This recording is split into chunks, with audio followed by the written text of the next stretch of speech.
have a special guest in the studio. It's the one, the only Brian Bates. Hello. Brian. My headphones aren't working.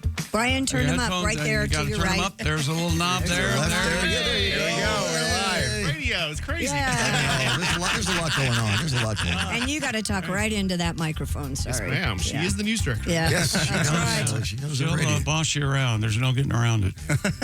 Oh, you just love gotta it. deal You with know it. Nice like to see you, a woman Brian. bossing you around. Yeah. Thanks for having me. Yes. So what have you been doing? Changing the oil in the car? You've been hanging out? Yeah, I was at Helium last night here in Indy. I like to promote my shows after the fact. Yeah. I like to come on. If you have a time machine, come see me at Helium Sunday, September 6th. I like the way you say time machine. You said time machine. Yeah, because I'm from the South. Well, Brian, you're 53, married. Lost? Yep. Are you Yeah. lost yet? I got lost coming here. Oh, that'll happen. Yeah. Oh, yeah. We're in the Yeah. woods. I'm like, where It's am I kind of- going? It's confusing. And you have a young kid, right? I do. I have Yeah. a 3-year-old daughter. Oh, okay. Yeah, so you yeah. waited a little bit. Well, now, Yeah. Christy has some thoughts on that. Oh, okay. What do you mean I have thoughts on that? Well, you and I stopped having children. Oh, at a normal age. At a normal age. Yeah, of course. Yeah, that's fair. That's fair. People love to ask why, they overanalyze it because that's our first child. I was 50 years old, had our first child, and they're like, was it a calling from God? Was it a midlife crisis? And the truth is, we just need a caregiver. Oh, It's as simple as that. Yeah. That's a good move. And we didn't want to have kids when we were young because if we live to be really old, they'll be old too. They won't be able to take care of us. We wanted a 50-year head start. that's nice. But I watch her with those baby dolls. I'm like, why don't you try putting an adult diaper on just to see if you could do that? Boy, that's love, isn't it? Yeah. It Knowing is. you're looking at that person and thinking, you're going to change my diaper one day. Oh, I don't want to think about that. I mean, we treat her like any other child. She can go to any nursing school in the country she'd like. That's really nice. Are there other challenges with being an older parent? Because I'm 47. And I you don't have any kids? I don't have kids, but I'd eventually like to. Yeah, there's a lot. Well, young parents don't understand the challenges that old parents have. Like parties, we can never go to parties anymore because we can never find a babysitter. And the young parents are like, oh, just let her stay with the grandparents. Not a problem there. I'm like, okay, I'll just drop her off at Harpeth Hill Cemetery. They won't mind. No, my mom's still alive, but she's 81, so we ain't letting her stay with her. My mom's got some old school remedies. Oh, really? Yeah. Yeah. She's like, put a piece of parsley between her butt cheeks to cure the hiccups. No, we're not. I'm going to try that. That's some of that old folksy remedies that I really like, though. Yeah. Yeah. Have you been married a long time? No, I got married. That's the real reason why we had kids so late in life. I've only been married for 5.5 years. Oh, okay. So I do everything late. So we got married late in life, and people have, we dated, and it didn't work out, and we reconnected 11 years later. Oh. Wow. On Match. Huh. And people think that's some romantic story now, like, oh, it was just the timing right, and you knew God's plan. And we're like, no. We both thought we could do better. Realized we couldn't. And then got back together 11 years later. We're like, we're going to put a tourniquet on this. Stop the bleeding. It's the best thing the one of us is going to do. Does your daughter, who's 3, does she realize that her mom and dad are a little older than her friends' moms and dads? Or We try to hide that from her, but she's starting to catch on now. She's getting more. My daughter's first words were, That is Drew, our buddy Drew Hastings, stand-up comedian. His son, because Drew was 60-something when he had... late 60s. And his son, when he first started to talk, like 2 or 3 years old, every time he would stand up, he'd go, ah. just like, that's what people do. That's like Dad does. Yeah. yeah. Oh, my gosh. Yeah, her first sentence was, I think I pulled something. They don't keep you young. That's great. I'm happy That's what I'm for here. you. That's what I hear. It's time now for a story from Brian about a celebrity. Is that right? Yeah, you just mentioned that you kind of met Larry the Cable Guy. All right, so our friend Reno Collier does an annual charity golf tournament every year called A Soldier's Child. Very great organization. He asked me to come play as a celebrity in the golf tournament. Nice. Which I'm not a celebrity or a golfer, so 0 for 2 there. But he convinced me to do it. And you can only imagine how disappointed my group was when they found out I was a celebrity in their group. To make matters worse, who's the celebrity in front of me in our group? Larry the Cable Guy. Ah. Now, I've never met Larry the Cable Guy. I always wanted to meet him. I go over and introduce myself. Could not have been nicer. Yeah. So nice. Act like we were old friends. And as I tend to do when I meet celebrities, I pretty quickly name drop Nate Bargatze, who I do a podcast with. Mm-hmm. So I was about to say, Nate says, you're a great golfer. Before I could even say that, he says, I'd love to meet Nate sometime. And I'm like, oh, you've never met him? And I'm like, he's like, no. And I'm like, oh, well, we should make that happen. And I said, let me give you Nate's phone number. And he said, okay. And I said, in fact, you should come on our podcast. And he's like, I'd love that. So I'm thinking, this is great. We got Larry the Cable Guy coming on our podcast. Nate's going to be so excited. And we keep talking.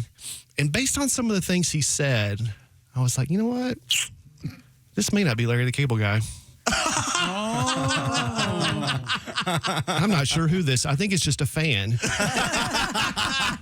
who I've now given Nate's phone number, his home address, because that's where we were doing the podcast at the time. But I'm not sure. So I'm still trying to get clues and asking him things. So I finally go back to my car. I call Nate and I was like, hey, are you friends with Larry the Cable Guy? And he's like, oh, yeah, good friends. And I was like, oh, boy. And I told him what happened. He's like, you couldn't recognize one of the most recognizable faces in stand-up comedy? So the rest of the day, I just avoid the guy because I'm like, I can't get near him. I might give him Nate's social security number if I keep going. So I just avoid him. I'm not sure still who it is. And I got home that night and I texted Reno and I said, hey, who was the celebrity in the group in front of us? And he said it was Cletus T. Judd, another very funny comedian. Right. Who acted like we're old friends. Yeah. Because we are.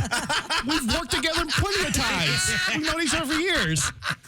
So the point is, Cletus T. Judd's as nice as he can be. Yeah. And he's probably going to come on our podcast. He's going to be on it. I think he has got the address. Yeah, and spend the night at Nate's. And apparently I'm so racist I can't tell the difference between two white guys. So All the white guys look alike. they do to me. There he is. Yeah. Oh, okay. You know what? Yeah. Well, I see the confusion, man. I don't We're looking at a totally see the picture. confusion. And we were on a golf course. He had sunglasses on and I totally see the problem. Yeah. Yeah, I mean, especially with Reno being so close to Larry, you would assume he'd be there, or maybe he even was there. Larry. he wasn't there. Okay. No. Yeah. But yes, I already had in my head, wonder if Larry the Cable Guy will be here because Reno's here. right, But he was not. So I have not met Larry the Cable Guy, actually. So the short answer is no. Huh? Yeah, I could have just said that. Comedian in the house. Brian Bates. All right. There he is. There We he is. like him. Comedian, co-host of the Nateland Podcast. Great to have you. Thank we you. know that you're married and you have a 3-year-old. Do you have any pets? I do have a pet, actually. We have a little 7-pound Maltipoo. Aw. Very small, cute little dog. Maltipoo. And we had her before we had she was kind of like our first child. But since we've had a child, she's lately started showing some behavior issues. Oh. Oh, yeah. To the point where our vet said we should take her to see a behavior specialist. And he recommended this woman in Knoxville, which is about 3 hours from where we live in Nashville. He said, this woman's like a dog whisperer. She's the best there is. If anybody could help her with her issues, it'd be her. So we go to Knoxville. My wife takes a day off work, me and her and Hazel, our dog. And so one of her issues is she started, whenever we sit down on the couch at night after we put our daughter to bed and she'll fall asleep on the couch, my wife likes to pick her up and kind of cuddle her and hold her like a baby. Which lately she started growling, like seriously, like showing her teeth growling when my wife tries to pick her up. And behavior specialist said the reason she growls when my wife tries to pick her up, and I did think this was interesting, she doesn't want to be picked up. And You're 3 hours to a specialist. Right. yeah, and she said, what you do in this case is don't pick her up. Yeah. Problem solved. Yeah, and then she charged us a lot of money. We drove home. Hey, nip that problem in the bud. I don't want to brag, but I did just make my movie acting debut recently. Oh, yeah? I play Trash Collector number 2 in Nate Bargatze's upcoming movie, The Breadwinner. So, Oh, nice. Very nice. yeah. Wow. Greg Warren's not in it, is he? No. Greg cannot be a no. No, he couldn't collect trash. No, he maybe Trash Collector 7 or something. But not 2. He didn't have the acting chops to play Trash Collector 2. Do you have lines? I had one line. Okay. Yeah. Did you get your SAG-AFTRA card? I haven't yet, but then they did they told us to riff some afterwards, so maybe there'll be more than one line. You know what that means? Writer's credit. You bet you. Yeah. I want you to go to Nate and just insist you get a writer's credit. Do you remember your line from the movie? I think so because my trash collector, right? podcast co-host Aaron Weber was trash collector number 1. He's that's perfect. Yeah, He has a little bit better agent than I do, and it's the very beginning of the movie. Nate is running down the street with his trash. We're the trash collectors. He forgets his trash day. He catches up to us and he's like, "Did you not see us?" And Aaron says, "No, we saw you." And then Nate says, "Why didn't you stop?" And I said, "Well, this is recycling. Trash was yesterday." It's a little bit funnier than the way I just described it to you guys. Holy I hell. can tell you're on the edge of your seats as I told it. When did the funeral break out? As I was telling him, I'm like, this is a huge mistake. No, we've all been there. We've all been I'll there. wait for streaming. I just ruined Nate's movie. And our special guest today, Brian Bates. Hello. Terrific comedian. Close Yes. personal friend Great. of Nate Bargatze and not Larry that the Cable Guy. sort of, yes. Yeah, sort of. Co-host of the Nateland Podcast, which Yes, sir. is, boy, you've got to be 500 plus episodes, right? Like 260 something. So almost 500. Yeah. Wow, that's, Really close to 500. So I like your enthusiasm. A Canadian man recovered his wife's lost wedding rings after searching through a landfill recently. Oh, come on. Steve oh boy. Let's just call him Steve. Steve's Okay. wife, Jeannie, Dutchman, huh? noticed her wedding. Yeah, Steve Van Wisselslick. I don't know. Wisselslick? Whistledick? What you doing? Steve Van Whistledick. Yes. Some Mr. Van Whistledick. Boy, He's on the Epstein list, too. It's actually, Here. I did and find a if you need pronouncer. me, Christy, blow on this whistle, Dick. I'll be right there.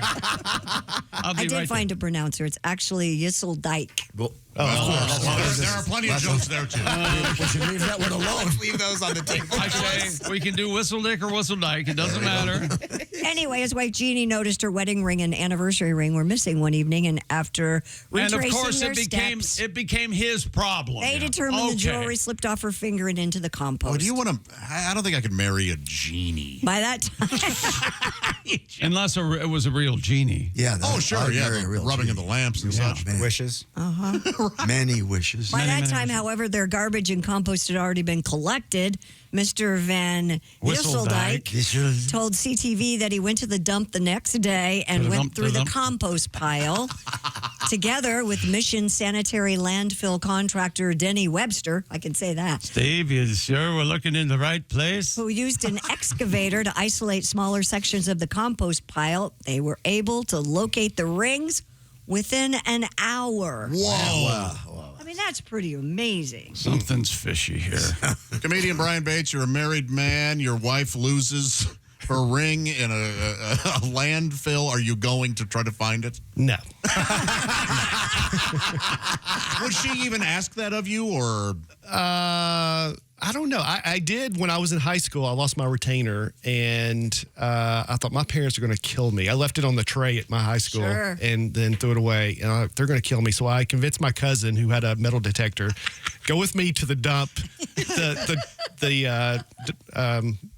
the bin behind our high school, and help me go through it with the metal detector. It didn't work. Oh. the whole bin's made of metal. So we're like, it's everywhere. It's over here. But we tried. Yeah. Were your parents mad?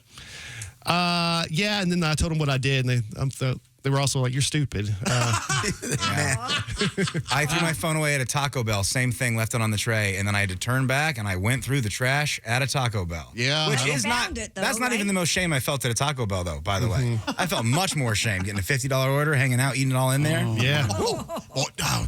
That's $50 at a Taco Bell? And he ate it all in the same. $50 at a Taco Bell. It's only like 10 items, but you're adding a lot of extra cheese to stuff. That's Yeah, what's happening. yeah. The shredded cheddar and the 3 blend. So you got to get in there. Delicious. Oh, that's yeah. You did the right thing.